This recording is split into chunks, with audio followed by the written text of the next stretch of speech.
NJ Arts News spoke with Michael Zavada, Dean of Arts and Sciences at Seton Hall University, and Judith Stark, Professor of Philosophy and co-director of Seton Hall's Environmental Studies program.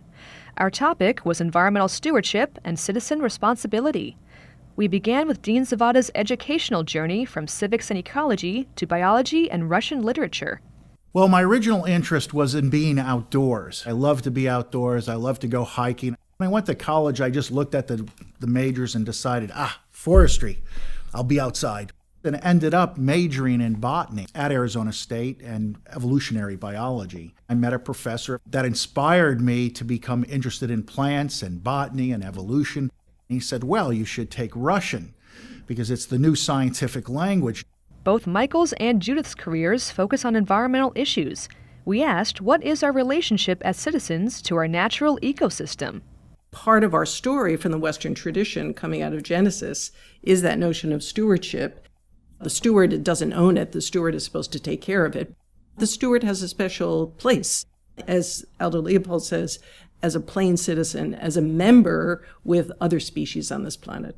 The biggest problem we're going to have in the future is how we are going to treat our fellow people. As things change, as arable land is inundated with salt water and a variety of other things occur, it isn't a test of our science, it's a test of our humanity. We're going to have a lot of people that will be affected by this. Are we going to treat them as fellow human beings, or are we going to say, not my problem because it's not in my backyard? There are certain areas in the world now that are so polluted that whatever you do here is going to be offset on that. Now, you can make yourself feel good by adhering to your particular standards, but it really is a worldwide issue. The borders that we've set up really don't mean anything in terms of the ecology of the planet.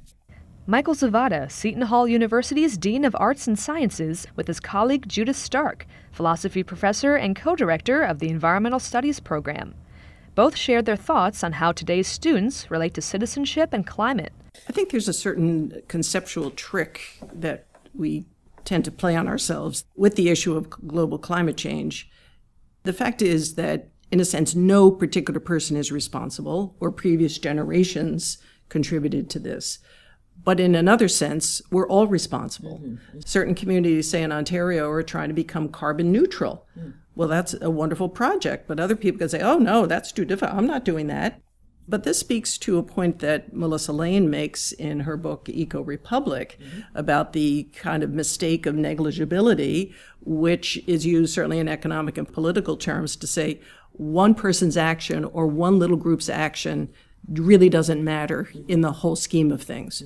This is what she argues against vociferously. Of course, it does matter. What I like to say to students is that every molecule of CO2 that we keep out of the atmosphere is a good thing. Let's start somewhere. So to take some initiative at that level, I think, is the moral responsibility we have to ourselves, to our fellow human beings, and to other species as well. And we can encourage students to do that. We asked Michael, how do we connect moral dimensions of life and decisions when you're in the realm of science? Are we limiting our thinking by neglecting ethics? The conversation is interesting to me because science isn't connected to any emotion, and there's no judgment of right or wrong. It's an observation that's made.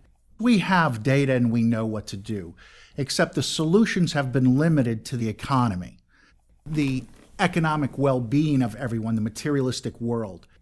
Should we make the decision on that, or should we make it in the realm of ethics, liberal arts, and humanities? That's something we're not doing these days. The discussion that we never get to is, yes, we can do a lot of things, but should we? Problem is we're so short-sighted.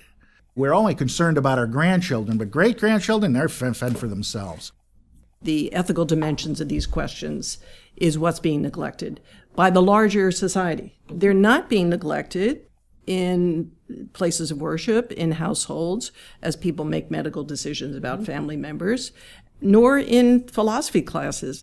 I think students are invited to think deeply about these questions in ways that don't reflect the economy or that dominant paradigm, but have implications for that. And I'll just give one quick example that for the last 20 years or so, there has been a major development within the business community of a corporate social responsibility that was not even on the agenda, as far as I know, 25 or 30 years ago. I think there is change. My issue is it happening quickly enough? And I don't think it is. Seton Hall University Professor of Philosophy Judith Stark, speaking with NJ Arts News, and her colleague Michael Zavada, Dean of Arts and Sciences at Seton Hall. We asked Dean Zavada how he would motivate citizens to take constructive action and initiate change to address the environmental challenges. There are so many ways to respond here. Having been an administrator now as a dean for over a year and a half, the most difficult transition in anything is taking those meetings and those ideas and turning it into something that actually is done. Half of what I do ends up like the socks in the washer. I don't know where it went, but I can't find it now. People are willing and talking about these things. When I was saying, should we do it, the actual key word here is do it. Civic-based news is extremely important for people to learn how to get involved in things. I think many people are frustrated because they don't know where to get involved, to find out how they can be good citizens, and it should be action-oriented. Remember that this civilization was built on the premise that communities interacted and communicated with one another and worked together. That's how it was built. We asked Dr. Stark if distinctions between natural science, social sciences, and humanities are useful to her as a philosophy and environmental studies director. I think it's helpful to a point to distinguish among those three as a way to study them, but not as a way to live them, because we live in all of those spheres at the same time.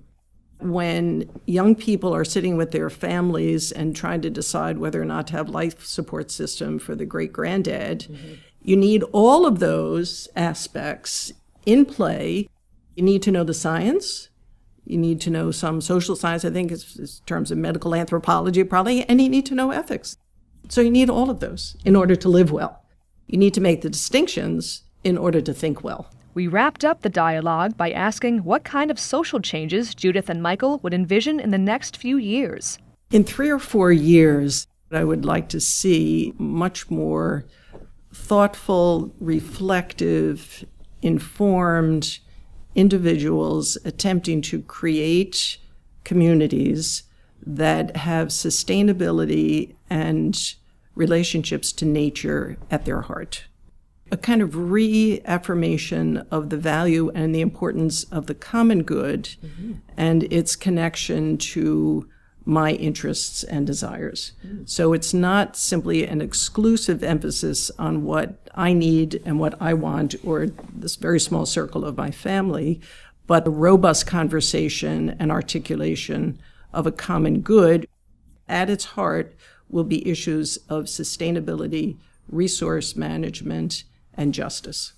I'd like to see education in a variety of ways begin to shift towards more of the quality of life things like smallhold agriculture, being self-sustainable, having ecologically sound practices within communities.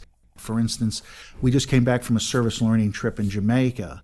Jamaica, being a mountainous country, cannot do agribusiness like we do, where you cover the whole state of Nebraska with corn and then you sell it. They have to have small farms, and so they're developing new ways of being able to plan that farming as a community. How do we make our community sustainable in energy? How do we change the way we do mass transportation to make it more efficient? We have the technology. Why are we continuing down the old path?